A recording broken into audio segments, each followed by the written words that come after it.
What do the people of Iran think, both about the U.S. as a country and of U.S. citizens? You mentioned some history with the U.S. and overthrowing our governments.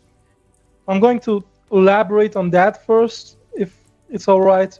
Please. Because there are some details. Reza Pahlavi, the first Reza Pahlavi, not this current one, father of Mohammad Reza, was installed by the America and England, as we in our own history know. And started to kind of get distanced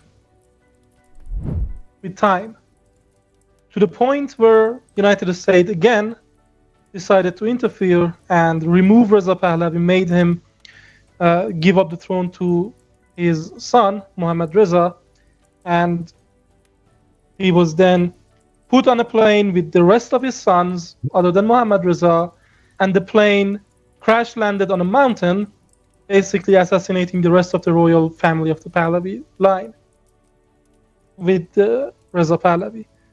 This happened because Reza was starting to get distance from America, caring more about Iran, and trying to become independent. Mohammad Reza started on a leash again, and much faster than his father, started to get distanced from America. If you go study closely what was happening during his time and watch his interviews, you see that he was trying to basically use America, who was trying to use us, to bring in more technology and intelligence and knowledge into the country and get much more independent. He was a strong power in the oil.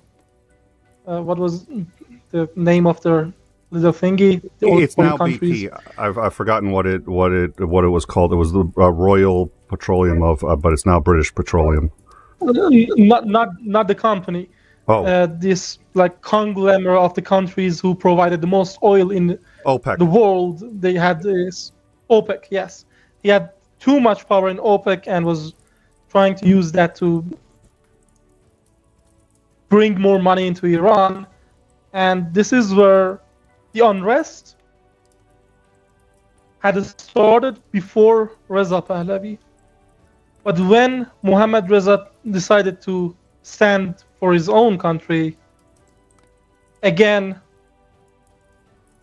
everyone in Iran believes, at least even if the CIA hasn't come out and tell us about it yet, the US basically left him to deal with the aftermath of everything that happens, and they started to support England, for example. They started to support the revolution, the protests and revolution that was happening then, and they started to push money into it.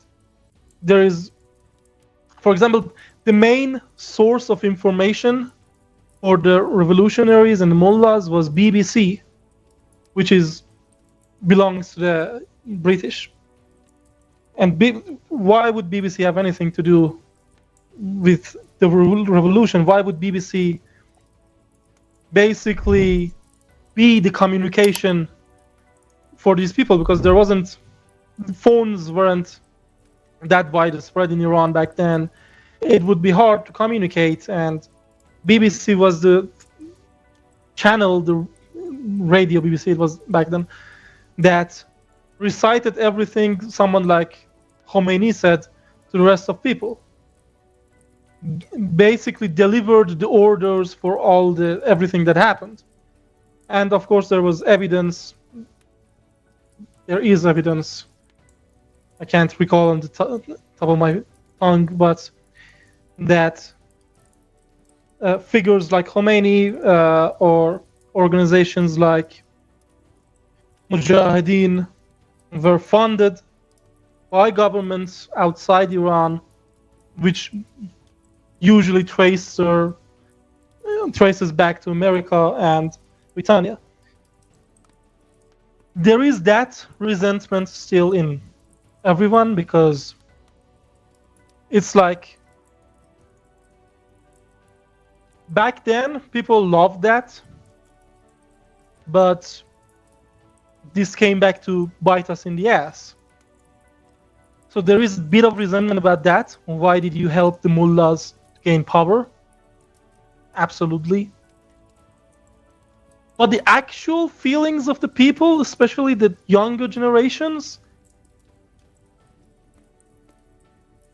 we understand that your government had to look out for its own people and basically fucked us over. We don't hold it against you anymore. We've been through so much shit that what America did 50 years ago doesn't fucking matter. And we have, again, gained the ability to talk with people, like I'm talking with you right now, and understand that despite what our government's trying to say, not everyone on the earth is our enemy. Well, and the general sentiment towards the US is we actually like it. We like that you have the ability to speak freely. We don't like Donald Trump or Biden.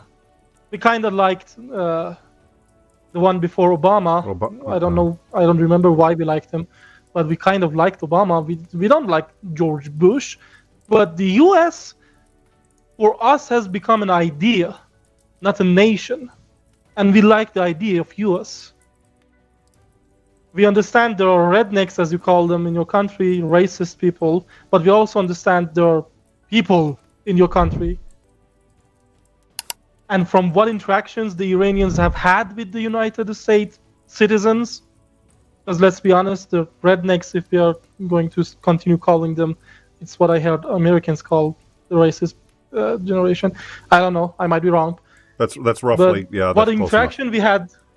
Yeah, what interaction we had were with the decent people, and we also understand that if anything is going to happen here, maybe it's not understanding, it's maybe we've become used to it, that if we are to win, the American government kind of has to give us the green light, basically. And we are again pissed because President Biden is taking the side of the mullahs and the Islamic Republic government, which didn't make sense to me. You gave me an explanation about their fights with Israel, and that's why they are doing that. It still doesn't make sense to me, but it's fucked up, and